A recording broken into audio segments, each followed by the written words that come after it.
Учитель Новочебоксарской школы номер 2 Оксана Ильина завоевала гран-при всероссийского мастер-класса учителей родного языка. Какие секреты знает педагог, чтобы не только побеждать на конкурсах, но и вызвать интерес детей к чувашскому языку? Причем здесь песни и танцы, расскажет Наталья Егорова.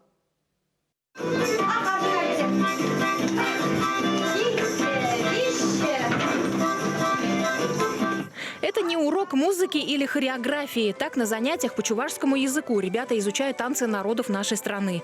Это и взбодриться помогает, и учиться с большим энтузиазмом. Такие вот энергичные пятиминутки во время урока. На своих уроках я стараюсь не просто потанцевать, а именно знакомство с нашими, то есть традициями наших народов. Не просто мы должны знакомиться вот с чувашским народом, его традициями, культурой. Мы должны не только вот в сравнении, а мы должны понимать, что каждый народ по-своему богат. Богат своей культурой, своими песнями, танцами, одеждой национальной. А вообще у Оксаны Разиновны каждый урок начинается позитивно, с песни на национальном языке.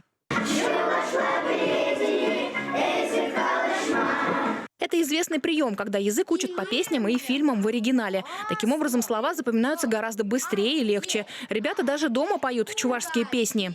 Одна бабушка говорит: Оксана Разиновна, а знаете что?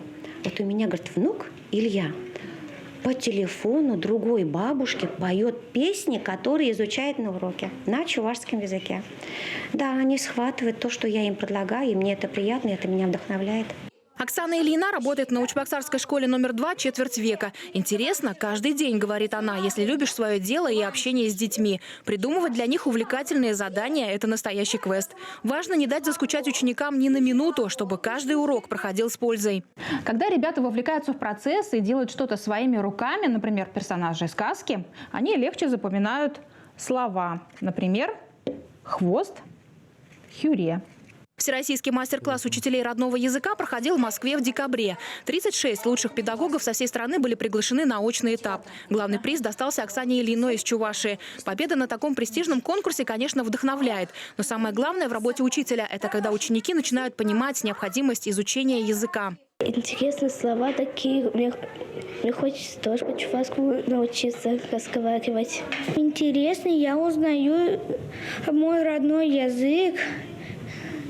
И знаю новые слова. Дома мне нравится разговаривать по-чувашски. В деревне я с бабушкой по-чувашски. Про бабушки со всеми я по-чувашски разговариваю. Я люблю читать чувашский и русский. Два языка – это как два ума. Чем больше ты учишь языков, чем умнее ты становишься. Оксана Ильина также проводит мастер-классы для ребят, желающих продолжить изучение языка вне уроков. На таких занятиях они и поют, и сценки разыгрывают. Вот, например, поставили сказку «Репка». Сырик, она калармаш твари. Туртать, турца калараймаш. Старик, ченчик, не. Арджа, дельга блошма. Туртриш, турца калараймаш.